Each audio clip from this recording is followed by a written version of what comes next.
He didn't say much, wore a flannel shirt, jeans, and a ball cap with no insignia. His shooting stance was old school, his grouping flawless. The younger guys thought he was just some retired trucker burning ammo, until a SEAL recruit caught a glimpse of the tattoo on his forearm while reloading and froze. Not because it was flashy, but because it wasn't. It was a symbol you don't just ink, you earn it. And when the recruit asked where he served, the entire range went quiet because the answer didn't come with words. Just a number, a year, and suddenly, no one was laughing anymore. Welcome to Hidden Sparks. Before we begin this story of silence, skill, and forgotten legend, tell me in the comments. Where are you watching from today?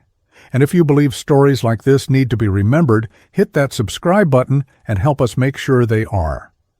The range opened at 7:01 a.m., but the old man was always there by 6:45. He never said much. Signed the clipboard at the front desk with a slow, deliberate scrawl. Last name only. Martin. No rank, no greetings, no how you doing. Just a nod to the guy behind the counter, and then he'd walk the same quiet steps to lane 7. Farthest. From the building, away from the Bluetooth speakers and ego talk, he wore the same thing every time. Faded jeans, a tan flannel shirt, rolled to the forearms, and a brown baseball cap that had once been blue. No patches, no slogans. The brim curled, just enough to shade his eyes. His boots were worn, but clean. He carried his range bag in his right hand, low and steady, and never brought more than he needed, just a single pistol case, a box of .45s, and one battered thermos that never left his bench. The regulars called. Him Pops or the old guy, and half of them thought he was just another ex-trucker with a pension and too much time. They joked about how he only ever brought one target and all was left after 30 rounds. But the staff noticed something different, the way he moved, the way he checked his surroundings with quiet precision, the way his eyes lingered not on the paper silhouette downrange, but on the metal behind it, like he was judging wind speed that wasn't even there. He never flinched, never wasted a bullet, never picked up his brass. Most of the guys on the line didn't notice, but the ones who knew what to look for, they noticed. That morning, the range was busier than usual. A group of young Navy recruits had come in together, off-duty, full of jokes, full of bravado. One of them, tall and lean, with a crew cut and a trident pin on his gym bag, set up 2 lanes over from Martin. His name was Jared. He was a SEAL trainee on leave before advanced training in Coronado, confident, focused, and sharp enough to know what real looked like. At first, he didn't pay much attention, just another civilian plinking away next to him.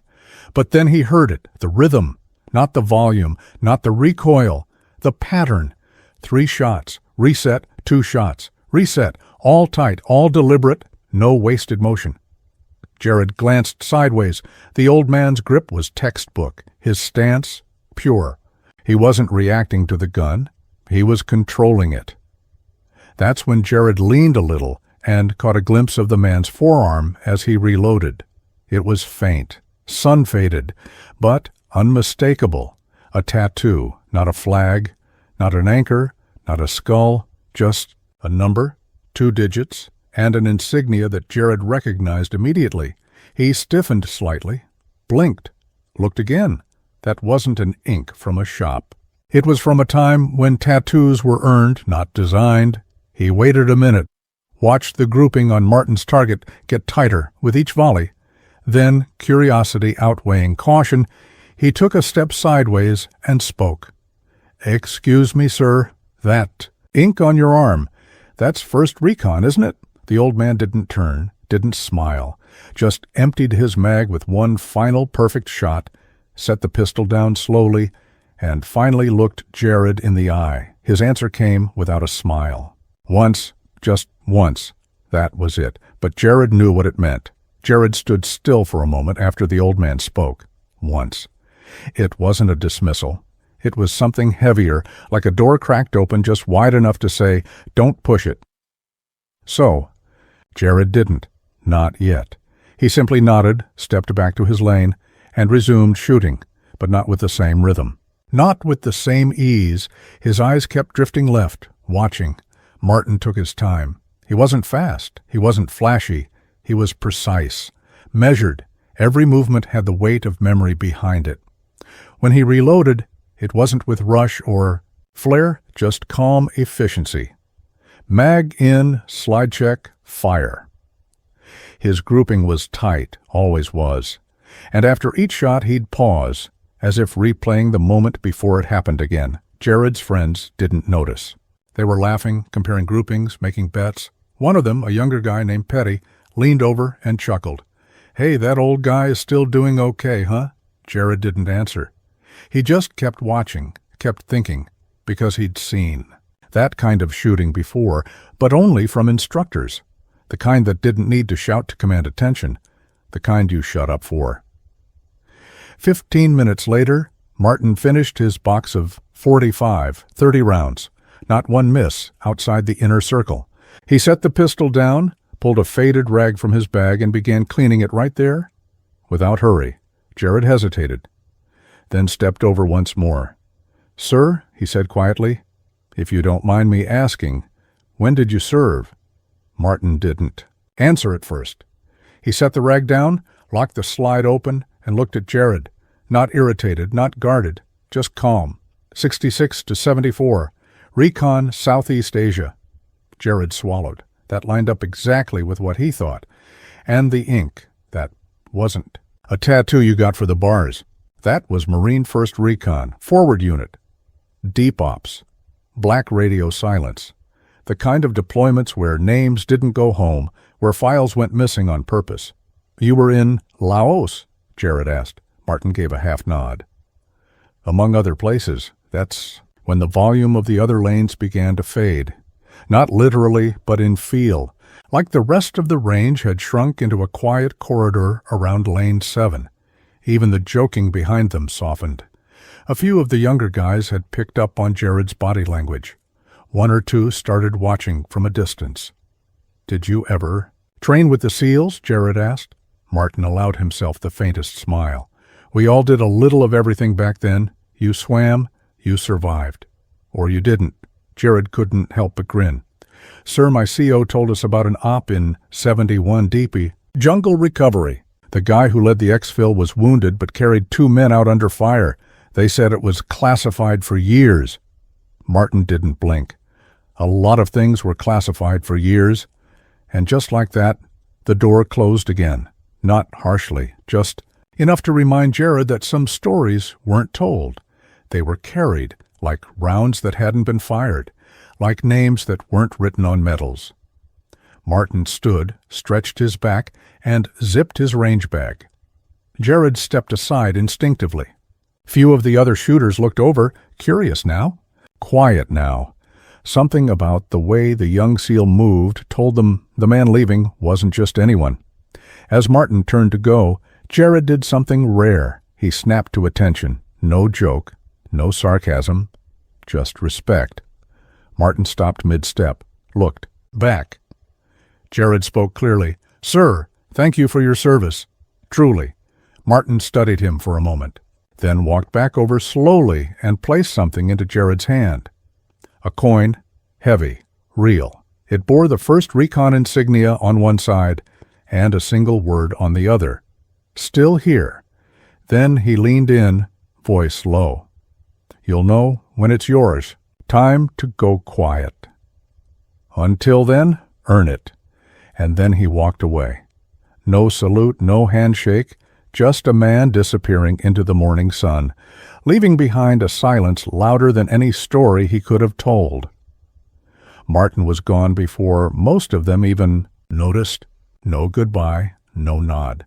Just picked up his bag, thermos tucked under one arm, and disappeared into the rising sun like the morning was done with him. Jared stood there for a long moment, the weight of the coin still in his palm, his brain spinning. Faster than his pulse, he'd seen men try to fake valor. He'd seen posers wearing stolen insignias and made-up patches. This This was something else entirely. The coin wasn't decorative. It wasn't mass-produced. It was the kind that was never supposed to exist in the first place. "Yo, Jared," one of his buddies called from a few lanes down. "You good?" He didn't answer at first. Then he slowly turned and walked toward them, holding out the coin without a word. They crowded in around him, expecting a joke, another smart remark. But as soon as they saw the insignia, Recon, Old School, Vietnam era, they went quiet. Dead quiet. Petty muttered, "No way that's real." Jared nodded. "It is." Another guy frowned. "Who gave it to you?" Jared's eyes scanned the empty lane Martin had stood in. "The man you all ignored, the one you laughed at. That was Staff Sergeant Thomas Martin." None of them responded. They didn't need to. The silence in their throats said more than words. Good. Jared walked back to the front desk, holding the coin like a sacred object. The guy behind the counter was sipping coffee and scrolling his phone. He looked up casually. "Everything all right?" Jared placed the coin on the counter gently. "You know this man?" The clerk squinted. "That the old guy from Lane 7. Jared nodded. "Name's Martin. What's his first name?" The guy turned to his screen, tapped a few keys. "Let me check. T. Martin, signed up almost 10 years ago. Never missed a payment. No credit card, just cash. No email either. Old school all the way." He paused. "Whoa, says here he marked, do not publish name for recognition events or honors." "That's rare." Jared leaned in. "You know why?" The clerk shrugged. "Nah, only thing he's ever said to me was once when I thanked him for his service. He looked me dead in the eye and said, 'I didn't do it for you to thank me.'" The guy chuckled nervously. "I didn't bring it up again." Jared didn't laugh. He just looked down at the coin again. Then, without saying another word, he walked out of the building. That night, he couldn't let it go. He tried to sleep. Couldn't. Around midnight, he booted up his laptop, dug into declassified archives, and began piecing it together. It took hours. Most names were redacted. Some dates were wrong on purpose. But eventually, in a buried Max VSOG log from 1971, it was there. 1. Line, no ceremony, no headline, just ESGT Thomas Martin, 1st Recon, Laos, March 6th, extraction under fire, recovered. 7 refused medevac, wounded twice, declined award recommendation. Buried note, asset considered irreplaceable, now silent, that.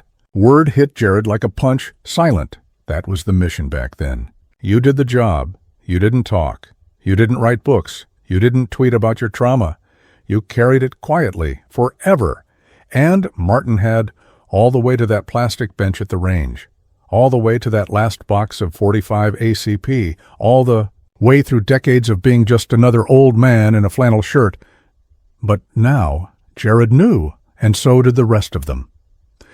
The next time Martin showed up at the range, everything was different. The following week, Martin came back, just like always. Same truck, same time. Same quiet steps across the gravel lot. He nodded to the guy behind the counter, signed his name on the clipboard, and made his way to Lane 7. His boots crunched softly beneath him, and in his hand, the same old range. Bag zippered halfway open with just one pistol inside, same box of 30 rounds.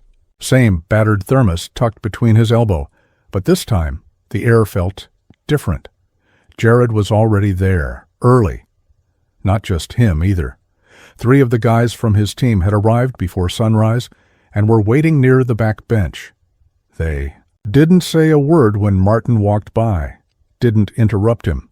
They simply stood a little straighter, gave him a nod, and watched with the kind of attention usually reserved for instructors, not old men in denim. Martin set up without a glance. Their way, pinned his target, adjusted his stance. But he noticed the silence.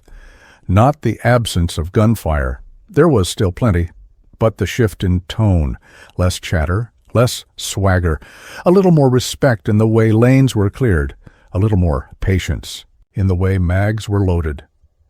Halfway through his second string of fire, Jared stepped over, not casual this time, but composed, controlled, He waited for Martin to finish his group, then quietly held something out.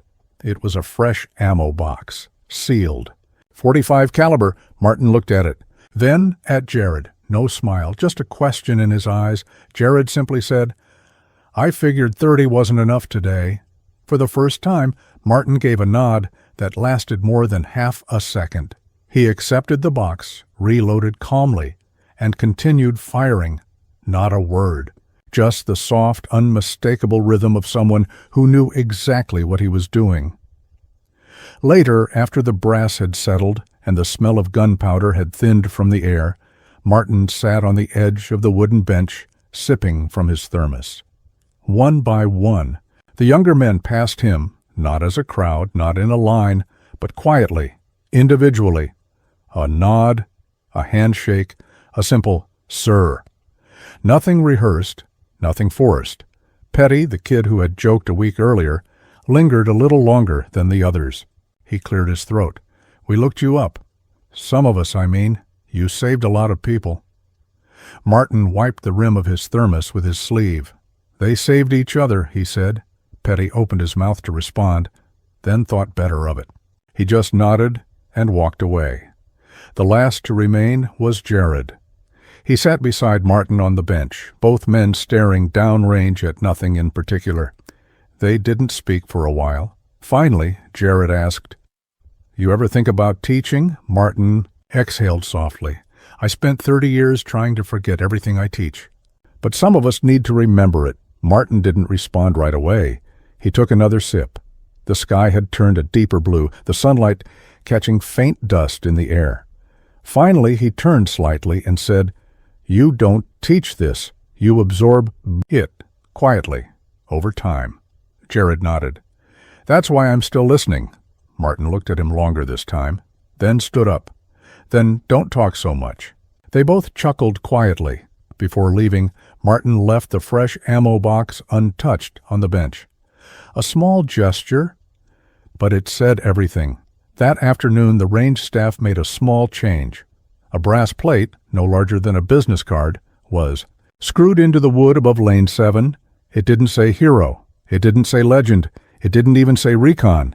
It just said lane reserved until he says otherwise. Martin never asked who put it there, and he never told them to take it down. Some men teach with words. Others teach by presence. Martin never told war stories, never raised his voice, never asked for a thank you. He showed up, took 30 shots, and left more impact than most men who speak for hours. He never needed to prove anything, not to the range, not to the young guys beside him, not even to the generation who forgot to ask. But when one of them finally looked close enough to see the truth beneath his sleeve, the silence broke. That's the thing about real warriors. They don't advertise. They wait until someone is wise, enough to notice. The way they move, the way they stand, the way they don't need to be seen to matter. Martin didn't need a biography, didn't need applause. All he needed was that one recruit who looked past the surface and asked the right question. And from that moment on, every round he fired taught more than any lecture could. So, now I ask you, have you ever met someone like Martin? A veteran who never bragged, never boasted, just stood quietly, carried history in his hands, and let time forget, until someone remembered? Say their name in the comments. Share their story. Let others know who they were before the silence. Because at Hidden Sparks, we believe that the most powerful stories don't shout. They wait. Thank you for watching. If this story touched you, subscribe, share, and help us keep these voices alive. We'll see you in the next one. And until then, if you ever see an old man at the range, reloading slow, standing alone, watch his stance. You might be standing next to a legend.